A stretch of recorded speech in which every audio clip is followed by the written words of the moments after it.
పార్టీలకు వేల రూపాయలు ఖర్చు చేసే మనం హెల్మెట్ కోసం ఓ 1000 రూపాయలు ఖర్చు చేయకపోవడం బాధాకరం. మంత్రి సీతక్క 89 ఆసిఫాబాద్లో జాతీయ రోడ్డు భద్రతా మహోత్సవాలను ప్రారంభించిన మంత్రి సీతక్క వాహనదారులు ట్రాఫిక్ రూల్స్ పాటిస్తే ప్రమాదాలను నివారించవచ్చు.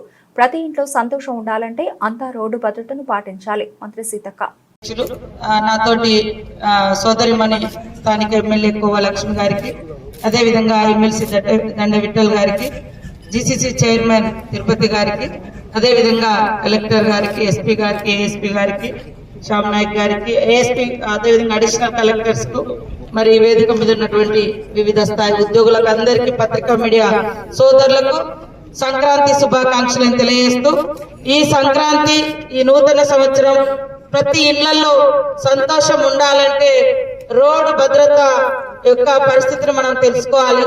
మనం రోడ్డు మీదకి వచ్చినప్పుడు భద్రంగా వెహికల్ నడపడం మూలంగా మన జీవితాలతో పాటు మనల్ని నమ్ముకున్న వారు కూడా మరి సురక్షితంగా ఉంటారు. అదే విధంగా రోడ్డు మీదకి వచ్చినటువంటి వాళ్ళ మీదకి కూడా మనం నడిపే వాహనం మీదకి పోయి కూడా ఏ తప్పు లేకున్నా వాళ్ళు కూడా యాక్సిడెంట్లలో మరణిస్తూ ఉంటారు.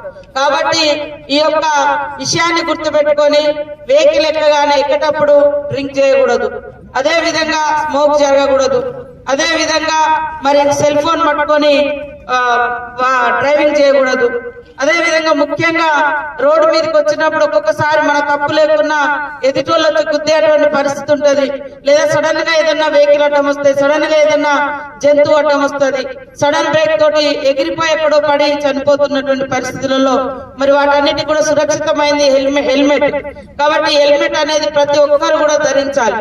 మనం 1000 రూపాయలు ఖర్చు పెడతాం సాయంత్రం డిన్నర్లకో, లేకుంటే బీర్లకో, బార్లకో, కానీ మన బతుకును సురక్షితంగా ఉంచుకోవడం కోసం మాత్రం ఒక హెల్మెట్ కోసం మనము ఖర్చు పెట్టలేకపోతున్నాం. కాబట్టి దయచేసి ప్రతి ఒక్కరు కూడా రోడ్డు మీదకి బైక్ తో వచ్చిరంటే హెల్మెట్ లేకుండా రాకూడదు. అది మన భద్రత, మనకు అవసరం, మన ప్రాణ రక్షణ. అదే విధంగా అతివేగం కూడా అవద్దు. అతివేగం కూడా ఖచ్చితంగా మనం 1 గంట ముందు బయలుదేరినా పర్వాలేదు, కానీ అతివేగం కూడా మన ప్రాణంతో పాటు మనం వేగంగా పోతుంటే మన వెహికల్స్ కు ఇతరుల ప్రాణాలు కూడా బలయ్యేటువంటి పరిస్థితి ఉంటుంది. కాబట్టి ఈ భద్రత మరి జాతీయ రోడ్డు భద్రతా మహోత్సవాల సందర్భంగా సడక్ రక్షణ అభియాన్ యాత్రను ఈ రోజు మనము ప్రారంభించుకోవడం చాలా సంతోషం.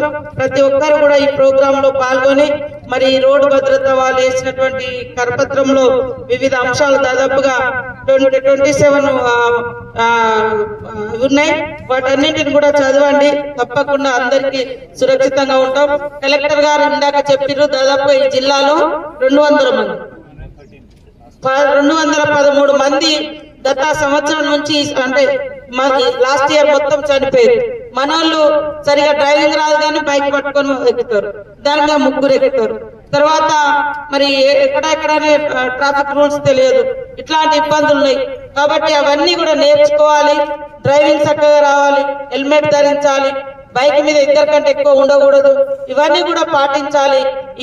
ఈ సంవత్సరంలో ఒక్కరు కూడా మరణించకుండా ఈ రోడ్ల మీద యాక్సిడెంట్లతోటి మనము చర్యలు తీసుకోవాలంటే ఖచ్చితంగా హెల్మెట్ ధరించాలి, ఈ రూల్స్ పాటించాలని కోరుకుంటూ ప్రతి ఒక్కరికి కూడా సంక్రాంతి శుభాకాంక్షలతో